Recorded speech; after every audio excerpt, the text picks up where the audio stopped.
Welcome, everybody, to Crystal, Kyle, and Friends. Today, we're going to be talking to Robert Weissman of Public Citizen, and he's one of the people who's suing Elon Musk, suing Donald Trump for all of their insane DOGE stuff and other things. And so, in many respects, this is like a hero.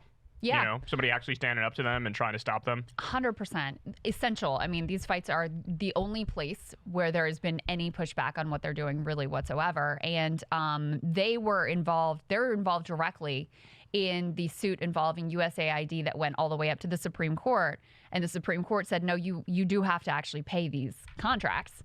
So, you know, they're getting wins. But, you know, one of the things I'm curious about is his perception of, is it fast enough? Like, is this strategy actually working? Because we all know every day we see a new headline like, oh, they're slashing this, they're slashing that, they're cutting the phone service, there's Social Security, they're cutting the Department of Education. So I want to know how he feels about the timing and how much damage is being done in the meantime. Yeah, what we're learning is how easy it is to, like, break things and slash stuff. Yeah. Right? And then, like, the people who want to fix things, it's such a so much longer harder. process. It's more arduous. It's harder to do. That's exactly right. And so they just break 1,000. I mean, Steve Bannon, did you see that clip of Steve Bannon admitting that this is what they planned on doing?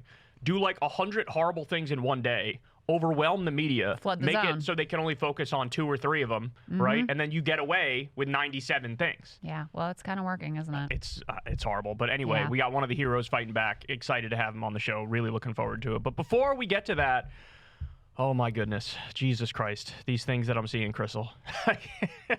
I can't anymore. This is wild. So we have a report here from the Daily Beast. The title is Trump's former religious advisor charged with child sex crimes. Robert Morris is accused of sexually assaulting a 12-year-old girl when he was 20. So these charges literally go back to the early 1980s. Wow. But this guy, he was big in, like, you know, the evangelical Christian community. He was literally a Trump spiritual advisor. My guess is, remember that picture where Trump had all the evangelical Christians around him and they're like praying over him? You remember that viral picture? Yeah. He was certainly one of the guys in that picture. Yeah. Right? So here, let me give you some more. Dallas megachurch dude. Dallas Very megachurch, which politically means active, he's even got like outside of Trump. 58,000 people that probably go to his services every weekend. A former Texas megachurch pastor and spiritual advisor to Donald Trump was indicted Wednesday in Oklahoma for alleged sex crimes. Robert Morris faces 5 counts of lewd or indecent acts to a child, with the alleged crimes dating back to December 1982, according to a press release from the state attorney general's office.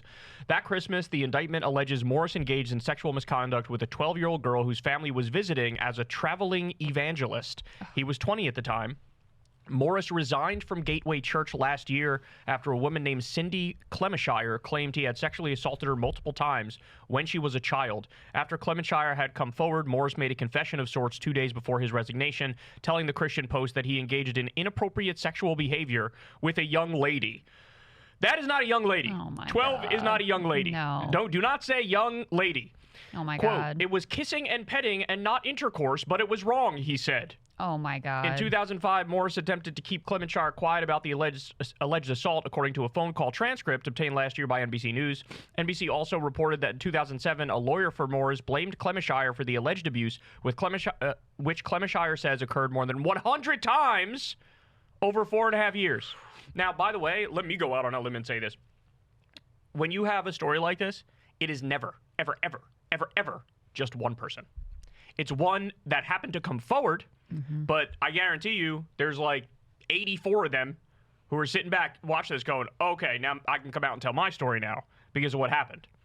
Yeah. Well, and this guy, I mean, obviously is holding himself out as some beacon of morality as the head of this megachurch, and then has inserted himself into politics in many ways, including apparently in 2017, he was tapped by Governor Greg Abbott of Texas to help support the so-called bathroom bill that sought to ban transgender people from using their preferred bathroom, in part by arguing it would allow children to be sexually abused. Oh, it's always the case. This happens all the time. How many? There was another example of something like this. Some massive Trump supporter, like, you know, a few months ago, this came out. That same thing, saying, oh, these trans people are grooming the kids and these public school teachers are grooming the kids, and boom, got caught. Same thing. Child sex crimes. It's like, it really is an example of, like, what's the saying? The silent sinners scream the loudest. Where, yeah, like they're pointing the finger everywhere else. Yeah. And meanwhile, it's like, you got It's like that dude, I covered this story this week, that dude who proposed a bill to repeal gay marriage, also proposed a bill to ban porn, but then you just look at the picture of the dude, and you're like, homie, we all see it. We know your browsing history's wild, dog. This guy seems like he's like a closet case. Yeah. Right?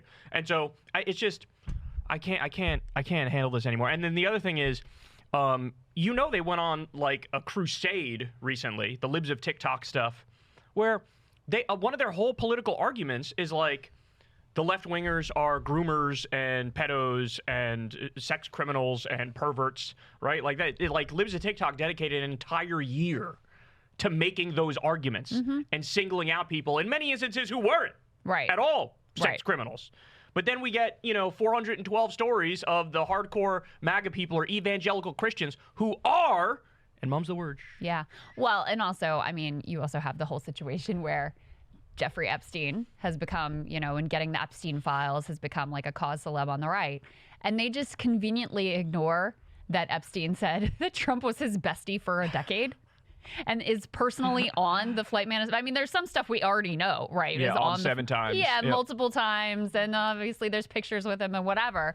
And they're like, I'm so sure the Trump administration is going to reveal everything about this guy. And it's like, sure. I mean, who are you kidding? They just ignore it when it has to do with their own people. It's wild. He was on the jet 7 times, and we learned that Trump and Melania first had sex on the Lolita Express. That is so crazy. The other thing we learned is Trump likes to blackmail his friends into letting him fuck their wives. Yes. So he cucks his friends. And the way he does it is he'll call the wife of his friend, have it on speakerphone, and he'll be talking to his friend like, if you want to have a good time, I got this beautiful woman coming tomorrow. Meet us at the hotel room. It'll be amazing. And the friend will be like, oh, yeah, that sounds great, man. I'll be there. And then he's like, hey, asshole, I got your wife on the phone here.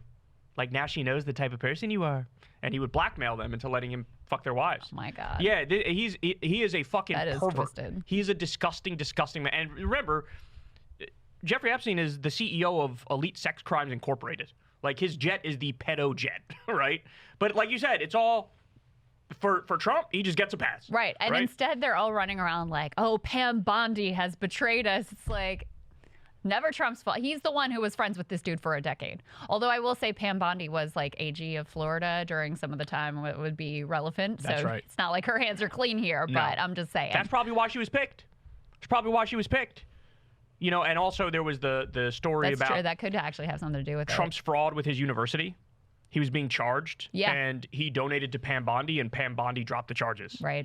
Yeah, so it's all corrupt. But before we get off this story, I just have to remind everybody, the insanely long laundry list of the people on the right who've been caught in such activities. Take a look.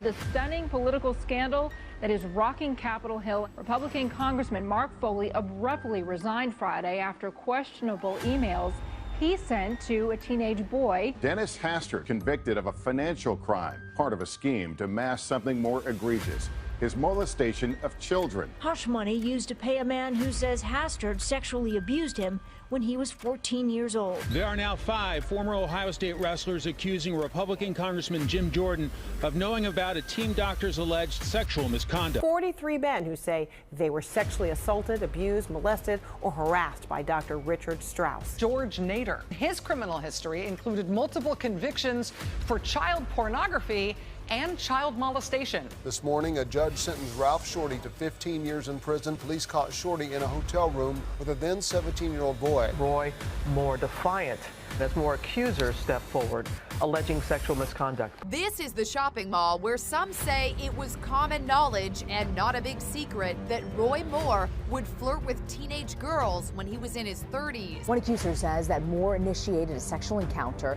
back in 1979 when she was just 14 years old. The new charges against Joel Greenberg. Sex trafficking of a minor and stalking a political opponent. Florida Republican Congressman Matt Gaetz allegedly having a sexual relationship with a 17-year-old girl. Investigators examining whether he, quote, violated federal sex trafficking laws. Ghislaine Maxwell is accused of helping Epstein sexually abuse underage girls. I've met her numerous times over the years, especially since I lived in Palm Beach, and I guess they lived in Palm Beach. But I wish her well.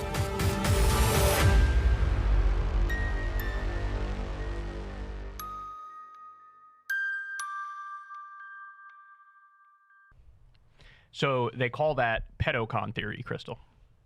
And the theory is what? That they're pedos.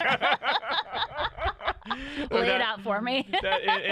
An obnoxiously large percentage of them are pedos, and they also scream that the other side are pedos. Right. It's every accusation is a confession. Right. That's what it boils down That's what to. it is. But yeah, I mean, the number of these people who hold themselves down as the highest, most moral virtue, and who will lecture everybody about what is proper morality. And this guy inserting himself in politics with the anti-trans bathroom bills. Oh my gosh, we must protect the children. And then, lo and behold,